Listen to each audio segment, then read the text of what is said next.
Hello guys, welcome to my channel. I hope कि आप सब स्वस्थ होंगे, मस्त होंगे और ज़ोरों शोरों से पढ़ाई कर रहे होंगे। आखिर करे भी क्यों ना, फ्यूचर्स डॉक्टर्स बनने जा रहे हो यार आप सब। तो चलिए आज की वीडियो में जानेंगे कि लास्ट 2 वीक रिवीजन स्ट्रेटजी क्या होनी चाहिए नीट के लिए। तो सबसे पहले आते हैं कि आपको जो है प्रॉपर मॉक टेस्ट देना होगा। फर्स्ट पॉइंट है रेगुलर मॉक टेस्ट। तो आपको करना क्या है कि किसी भी कोचिंग का एक टेस्ट सीरीज ज्वाइन कर लेना है। जिसने भी किया हो बहुत अच्छी बात है, जिसने नहीं किया हो तो आप कर ले यार, अब नहीं तो कब। तो रेगुलर मॉक टेस्ट देना है, उसके साथ साथ PYQ को भी नहीं भूलना है। PYQ is very very important, क्योंकि इससे आपको पता चलेगा कि नीट में क्वेश्चंस आने के ट्रेंड क्या हैं, किस टाइप के क्वेश्चंस आते हैं। अब यार रेगुलर मॉक टेस्ट दोगे किसी भी कोचिंग का तो उसमें क्या रहता है कि हाई लेवल क्वेश्चंस भी रहते हैं, लो लेवल क्वेश्चंस भी रहते हैं, कुछ कुछ जेई के भी क्वेश्चंस दे देते हैं कोचिंग वाले। तो इससे आपको डरना नहीं है, मेन है कि आपको PYQ को पकड़ के चलना है, ठीक है। क्योंकि PYQ ही आपको बताएगा कि नीट में किस टाइप के क्वेश्चंस आते हैं, ताकि आप सिलेबस ओरिएंटेड पढ़ाई कर सको उस तरीके से। ज़्यादा हाई फाई के चक्कर में नहीं भागना चाहिए। सेकंड पॉइंट है नेगेटिव मार्किंग को कैसे कम किया जाए।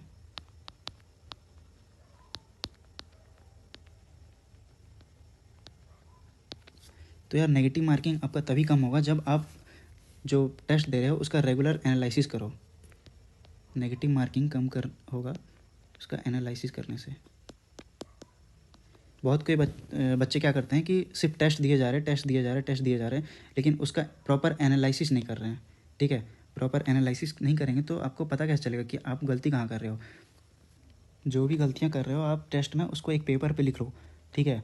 चाहे वो फार्मूला में गलती कर रहे हो, कैलकुलेशन मिस्टेक हो, मेमोरी मिस्टेक हो, आपको एग्ज़ाम टाइम पे याद नहीं आ रहा है कि 1941 था या 1942 था, इस टाइप का मिस्टेक एक पेपर पे आप लिख लो कि क्या क्या गलती मैं कर रहा हूँ एग्ज़ाम में, ठीक है। और उस पेपर को आप जब नेक्स्ट टेस्ट दोगे उसको एक बार पढ़ लो कि मैंने क्या गलती करी थी पिछले टेस्ट में, उसको रिपीट नहीं करना है।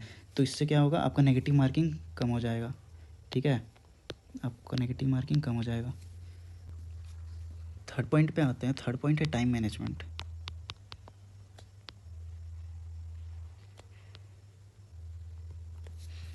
टाइम मैनेजमेंट भी बहुत ज़रूरी है।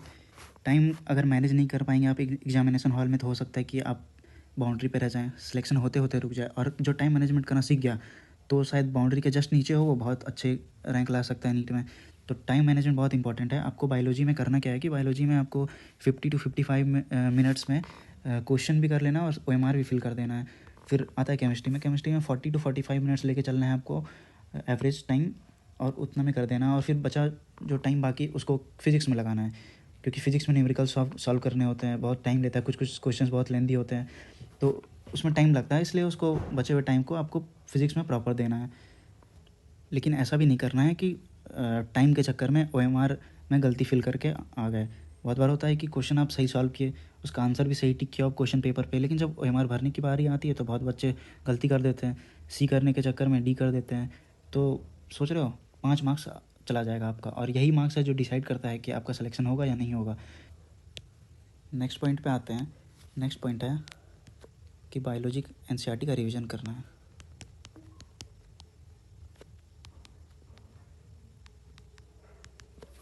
बायोलॉजी NCERT का बहुत ही अच्छे से रिवीजन करना है, जितने से जितना बार हो सकता है उसको उतना टाइम रिवीजन कीजिए, फ्रीक्वेंट रिवीजन, ठीक है। ऐसा नहीं कि एक चैप्टर को लेके बैठ गया और इसी को पढ़े जा रहे नहीं। आप जो भी पढ़ना था आप पहले पढ़ लिए, आपको बस अभी क्या करना है कि जो चीज़ भूल रहे हैं उस पर ज़्यादा फोकस कीजिए, ठीक है। आपको flow charts, diagrams and dates को बहुत अच्छे से देखना है। डायग्राम्स हो सकता है कि डायग्राम से क्वेश्चंस अराइज कर दे, ठीक है।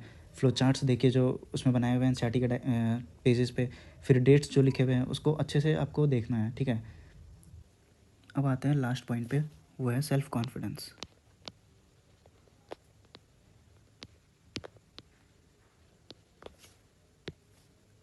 भाई सेल्फ कॉन्फिडेंस बहुत ज़रूरी है यार, क्योंकि देखो बहुत बच्चे होते हैं कि सेंटर पे पहुँचे एग्ज़ाम देने, वहाँ पे भीड़ को देख के एकदम घबरा गए कि यार इतने बच्चे, मेरा सिलेक्शन होगा कि नहीं होगा, ये ऐसे पढ़ रहा है, ये ऐसे पढ़ रहा है, ये पन्ने पलट रहा है, मैं कुछ नहीं कर रहा हूँ।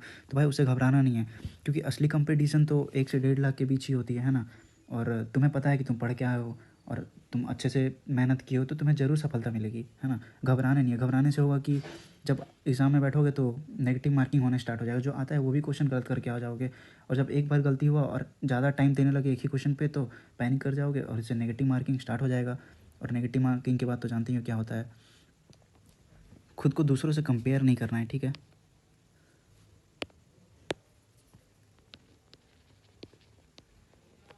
कंपेयर तो बिल्कुल भी नहीं करना है। खुद को दूसरों से कंपेयर नहीं करना है क्योंकि तुम यूनिक हो, है ना। तो एट लास्ट मैं यही कहूँगा कि देखो, इंसान से गलतियाँ होती है, हर एक इंसान से होती है। ज़रूरी नहीं है कि एक इंसान जो है पूरा परफेक्ट हो। तो गलतियाँ उसकी फितरत में होती है, जाने अनजाने में उससे गलतियाँ हो जाती है। लेकिन यह भी सच है कि जिसने अपनी गलतियों से सबक हासिल कर लिया, असल में वही कामयाब होता है।